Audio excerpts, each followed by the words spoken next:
So today we are going to discuss about the root system of a plant. So pag sinabing root system, ano kaya yun? Nakakita na ba kayo ng roots ng halaman or ng plant? Okay, so saan ba natin makikita ang roots?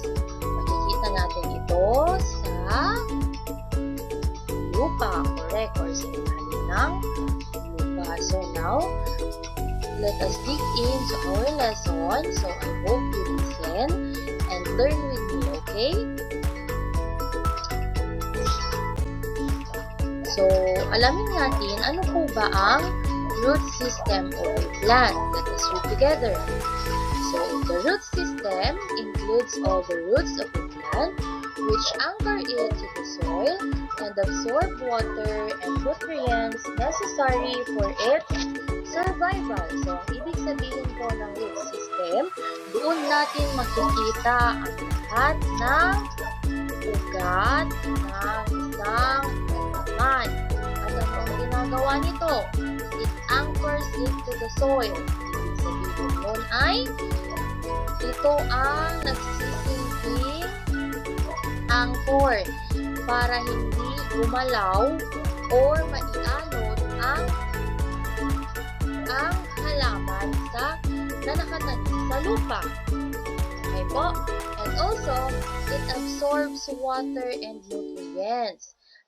Nakagamit na ba kayo ng straw, kids? Saan ba natin ginagamit ng straw? Diba we use it when we drink juice, or chocolate drink, or water. So, ganun din po ang straw, ganun din po ang gamit ng roots para ma-absorb ng halaman yung mga nutrients at saka water na nandoon sa soil or sa lupa, kailangan ng roots. Ito yung magsisilbing taga-absorb or taga-siksik ng nutrients mula sa lupa para po ito ay makasurvive or mabuhay. There are two types of root system. So, let's start. First one is, correct, the taproot system. So, when we say taproot system, can we read? It has a single main root that grows down. Example of it is carrot. So, ibig sabihin po ng taproot system ay meron lang isang main na ugat na lumaki. Po, malayos na sa larawan. No? Maaalala nyo ba yung lesson ninyo sa AP at saka sa EPP na halamang ugat? Yung mga halaman na makukuha natin sa ilalim ng lupa. Okay, ito po yung mga halimbawa ng taproot system. Ano po ba yung iba pang mga halimbawa? Ayan, do you know what is this? This is a very nutritious food. This is a beetroot. Okay. Another. Ayan, alam niyo po ba yan? Correct. That is a sweet potato or kamote. Good. Next. Okay, what is this one?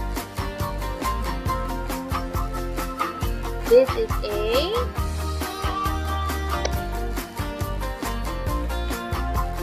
ricama or singkamas.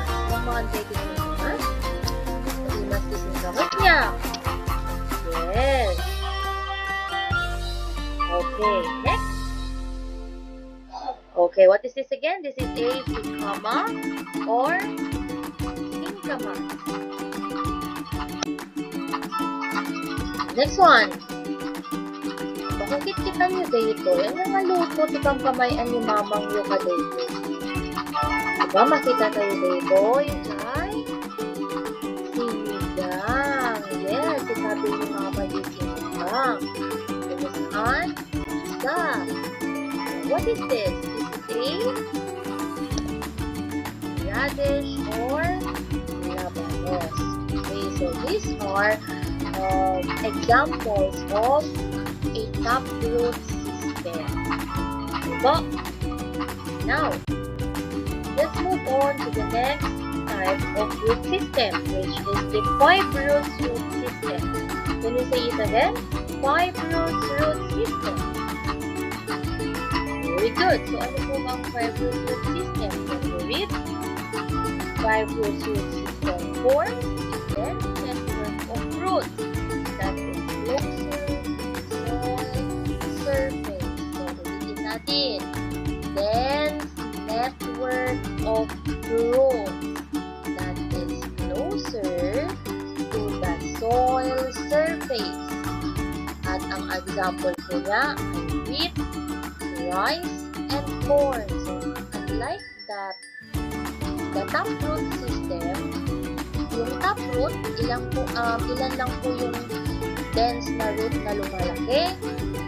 Meron lang single main root, isa lang.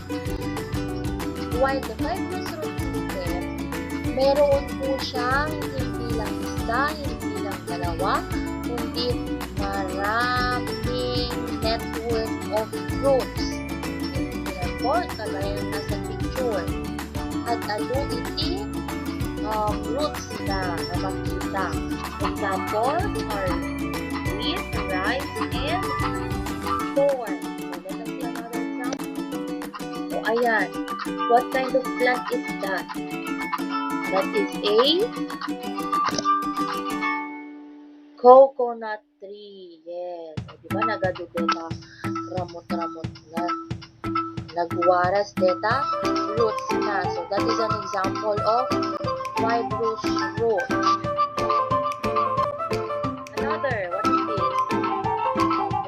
Muyulato, lalo mo ikapangyo, yung mga farmer.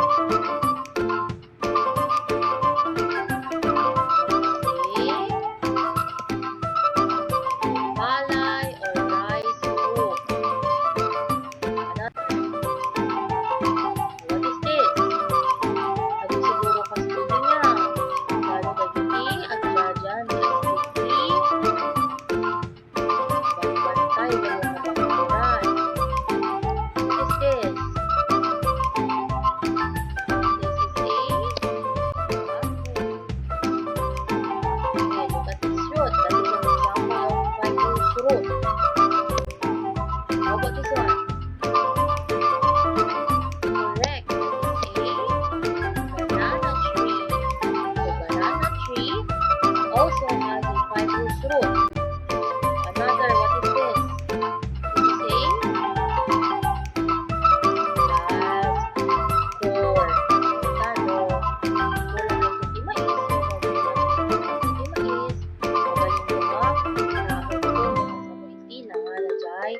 Root na. So, it is an example of 5-root root. And now, let's move on to the importance and roles of root system. Ano po ba iti importance na? Atay nga, masampul nga dati roots may sanga halaman. Okay, first one is anchorage. Everybody say it again. Anchorage. Okay. So what do we mean by anchorage? It means that the roots anchor the plant to the soil, providing stability and preventing it from being uprooted by wind or water. So halimbawa po, nagtanim tayo ng halaman sa lupa. And then, kung wala itong roots, ano po bang mangyayari?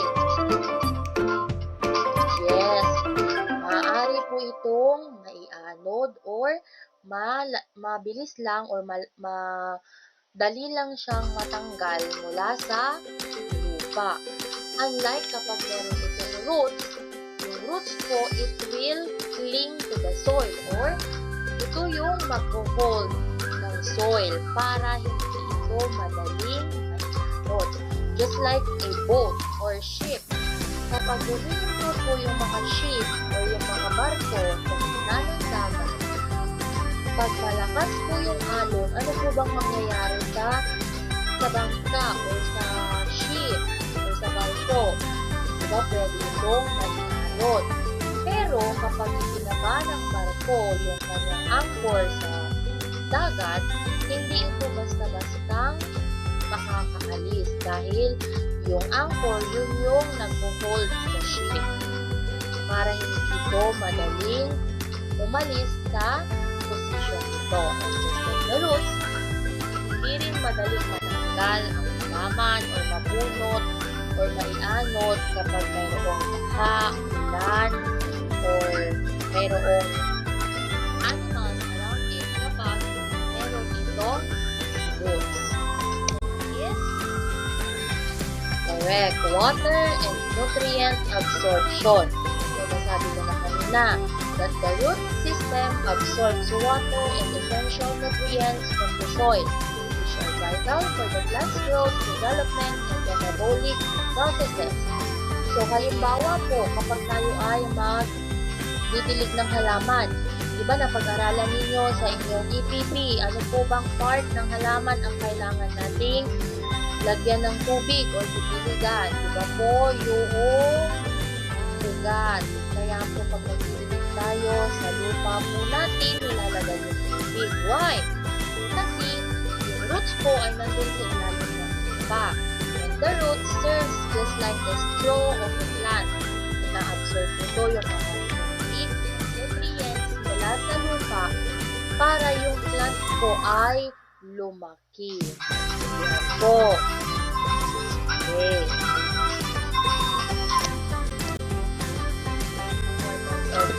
So, root is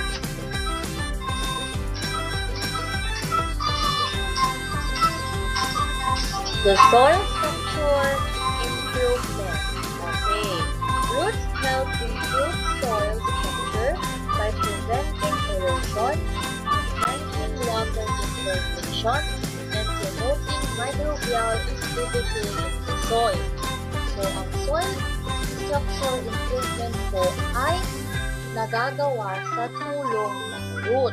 Ano pong ibig sabihin nun? Kapag sinabing improvement, ibig sabihin mas nagiging mabuti yung soil. Ano pong mangyayari pag ganun? Kapag po kasi yung roots ay nasa lupa, hindi po madaling mag-erode yung soil. Ano nga po ulit yung ginagawa ng roots sa halaman? Diba po, ino-hold niya yung lupa para yung plant hindi madaling matanggal from the soil. And also, ino-hold niya rin yung lupa para kahit na umulan ng malakas, magkaroon ng maraming water yung soil, ay hindi po siya mag-erode. Naiiwasan natin yung landslide. Kaya nga po, di ba, napag-aralan natin during our previous lessons, na kapag po nagtanim tayo ng mga halaman, ng mga trees, ano po ang mangyayari? Naiiwasan natin ang pagbaha. Yes, kasi ina-absorb nga po ng roots or ng plants ang mga excess water sa soil. And also, it holds the soil tanglenade the soil tapno haan nga ag-erode or magkaroon ng land erosion. Next is symbiotic relationships. Roots often form symbiotic relationships with fungi and bacteria which aid in nutrient uptake and improve the plant's resistance to diseases. So, doon po sa lupa, doon natin makikita yung mga fungi and bacteria na yun po ang ginagamit din ng roots para maprotektahan din yung plants from diseases. Kasi kapag po nagkaroon ng problema yung roots natin, hindi na siya makakapag-absorb ng nutrients from the soil, and then anong mangyayari sa plants pag ganoon? Pwede pong masira ang mga halaman and later on mamamatay yung mga halaman. Okay, so let us see if you really listen to our lesson. So again, let us recall what do we call the root system that has a single main root that grows down. We call it the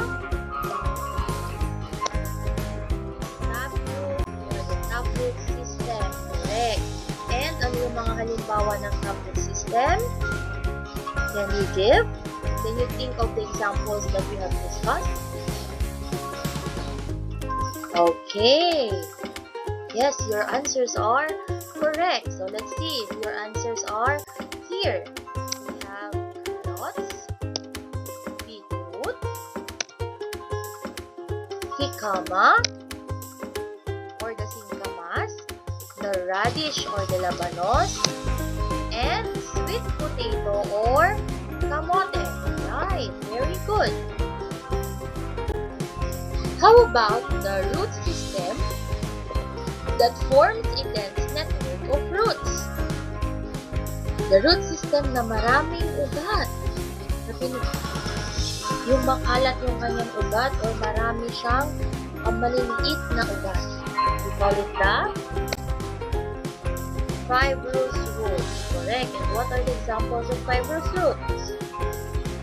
Let's see if your answers are here. Coconut, banana, bamboo, and corn. Very good. So now, I have a question. Importante po ba ang root system ng isang halaman? Yes, it is very important for a plant to have a root system. Bakit nga po ulit? Because it absorbs the nutrients and water from the soil, which enables the plants to survive. Another is very good. It anchors the plant para hindi ito madaling matanggal mula sa lupa or mayanod ng tubig. And how about this important for the soil? Ano bang naitutulong ng root system sa soil? Very good. It prevents soil erosion and it absorbs the excess water from the soil. Okay. Do you understand now the root system of a plant? Okay, very good. Now, let us move on to the next part of a plant, which is the shoot system of a plant. Pag sinabi naman natin shoot system, ito yung mga parts of the plant na makikita natin above the soil. So on, dayjay makita tayo, jay rabaw, iti, daga. Anya ba dayjay nga parts si plant na makita tayo, jay rabaw, iti, daga. Okay lang. Can you look on a plant that is at home? That is in your home now? Meron ba kayong mga halaman dyan? Ano po ba yung mga parts ng halaman ninyo dyan na nasa ibabaw ng lupa? Okay. Let's see if your answers are correct. Okay, before that, let us first define what is a shoot system. Can you read? The shoot system refers to the above ground part of a plant, which primarily includes the stems, leaves, and reproductive structures like flowers and fruits. Okay, so let's look at this one. Yan. So, lahat ng nakikita ninyo dyan sa picture, yan po ang mga shoot system ng isang halaman. Mag-umpisa tayo dito sa baba. We have here the stem. Okay. And there is also the node. Meron ding leaf or ang mga dahon. And then, later on, it will produce flowers, right? And then, after a few days, the flowers will become the fruit. Okay, so ano po ba, mahalaga po ba ang shoot system ng isang halaman? Yes, kagaya ng root system, mahalaga rin po ang shoot system ng isang halaman. Kasi kahit naman po may ugat ang isang halaman, kung hindi ito lalaki, it will not serve its purpose. So, what is the first role of a shoot system? First one is photosynthesis. What is photosynthesis? The shoot system, primarily consisting of stems and leaves, is where photosynthesis occurs, allowing the plant to convert sunlight into energy. Okay, so photosynthesis po, it is the process of a plant kung saan nagproproduce siya ng kanyang sariling food. Ano ang kailangan para makapag-photosynthesis ang plant? It needs the light energy from the sun. It also is the reason kung bakit nagkakaroon ng green color ang leaves of a plant. Okay. Is it transport of the nutrients and water. So the shoot system contains vascular tissues called the xylem and the phloem that transport water and nutrients from the roots to the leaves and sugars from the leaves to the other parts of a plant. Okay, so yung shoot system po natin, kapag na-absorb na ng roots or ng root system yung nutrients from the soil, hindi doon magtatapos yun. From the root system, aakyat siya sa shoot system. Paano po? Dadaan po siya sa mga stems. And then, it will transport the water and nutrients to the leaves and sugars from the leaves. So, from the leaves, meron ng sugar dahil sa photosynthesis. And then, from the leaves, pupunta na ito sa mga iba pang part ng halaman. See the importance of the root system and the shoot system. Parehas silang mahalaga. Kasi, all of it is a way of transporting the nutrients and water to the whole plant. Next is growth and development. The shoot system is responsible for the plant's vertical growth, enabling it to reach sunlight and facilitating the development of flowers and fruits for reproduction. Siyempre, kagaya ng sinabi ko kanina, kahit na may roots ang isang halaman, it will be useless kung hindi ito lalaki vertically. Po, kapag hindi po tumubo yung shoot system ng isang halaman, it will not be able to reach sunlight. At ano nga po ulit yung mangyayari kapag walang sunlight? Diba kanina sabi natin, the sunlight is responsible for its food production and para makapag-convert ng energy yung plant. Ibig sabihin, mukhang nga mainit ang veggie plant, hindi siya makakuha ng sunlight, ano pong pwedeng mangyari sa plant? Correct, pwede ito hindi lalaki or worse, mamamatay yung plant, malalanta. And next is gas exchange. Okay, leaves in the shoot system allow for gas exchange, in which taking in carbon dioxide and releasing oxygen through tiny openings called stomata, which is essential for photosynthesis and respiration. Yes, nakakapag-gas exchange po ang leaves.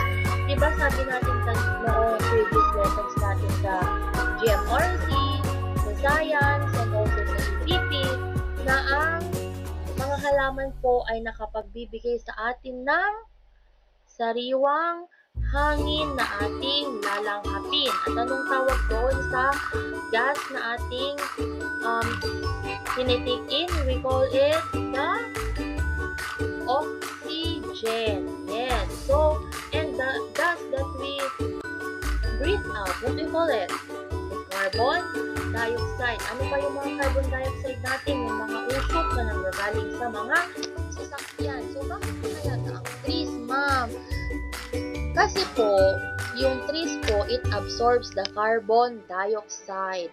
And then, kapag na-absorb na ng plants, ng trees, ng mga halaman ang carbon dioxide, ginagawa niya itong, pinaprocess niya ito para ito ay maging isang other type of gas, which is the gas that we need, and that is the oxygen. Okay. So, plants or the shoot system of a plant is responsible for gas exchange. So nga, hantayo nga, basta-basta nga pupukan di kayo, when no, agperperdi, agdadadaan, or sisira ng mga halaman.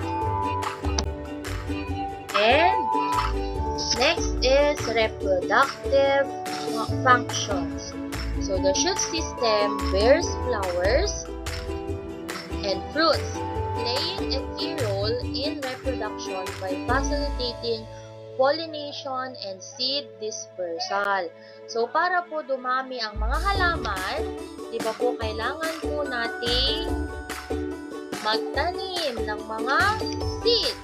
Saan po ba natin kukunin yung seeds? Paano po ba magkakaroon ng fruit? Ng fruits ang halaman? Siyempre, kailangan nitong tumubo at lumaki. And then, kapag nagkaroon na ito pag ito ay tumubo na at lumaki, later on, magkakaroon na ito ng flowers. And then, anong mangyayari sa flowers?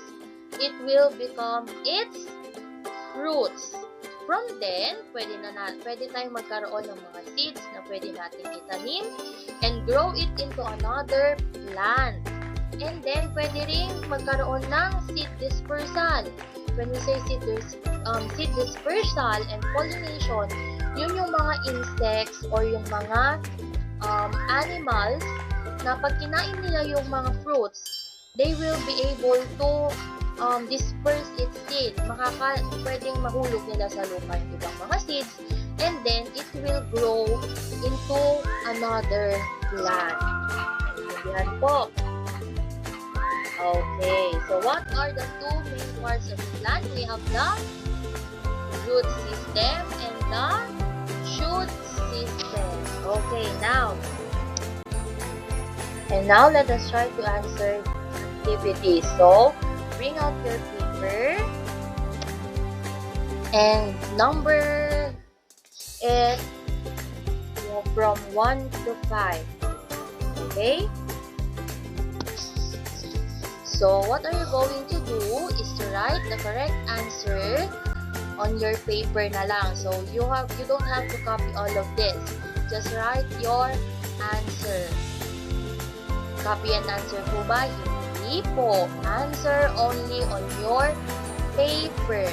So, choose your answer from the box. Piliin natin yung sagot dito sa blue box. Ano yung nasa blue box? Basahin natin yung mga choices. We have root system, shoot system, nutrients, leaves, and stem. Okay, so number 1. Are you ready? The blank of a plant absorbs water and minerals from the soil. Again, the blank of a plant absorbs water and minerals from the soil. Number 2. The blank includes the stem, leaves, and flowers of a plant. The blank includes the stem, leaves, flowers, and flowers of a plant. Next, number 3. Water travels from the roots up to the blank to reach all parts of a plant. Again, water travels from the roots up to the blank to reach all parts of the plant. So, when the water is absorbed by the roots, saan na po siya pupunta? Aakyat na ito sa anong system? Anong parts ng shoot system? And then number 4, blank are the parts of a plant that make food through photosynthesis. Again, blank are the parts of a plant that make food through photosynthesis. Saang part ng plant ginagawa or nangyayari ang photosynthesis? And number 5, roots take in blank that help a plant grow and stay healthy. Roots take in blank that help a plant grow and stay healthy. Ano po yung tinitake in or ina-absorb ng plants para ito ay lumaki or ng roots, ina-absorb ng roots para ang plant ay lumaki at maging healthy. Okay, are you done? Let's answer. Number 1, the answer is root system. Very good. In the root system, the plant absorbs the water, minerals, and nutrients. Number 2, the answer is shoot system. Ano nga ulit yung mga parts of the plant na makikita siya sa shoot system? The stem, the leaves, and the flowers. Next, after the roots absorb the water, it will go up to the stem. Very good. Next, number 4. It is a part of the plant that make food through photosynthesis. Saan nangyayari ang photosynthesis? In the leaves. Very good. And last, roots take in blank that help a plant grow and stay healthy. It takes in or it absorbs the nutrients.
So that's all for our lesson for today. I hope you learned something. And if you still didn't get some of our lessons, you can rewatch this video, okay?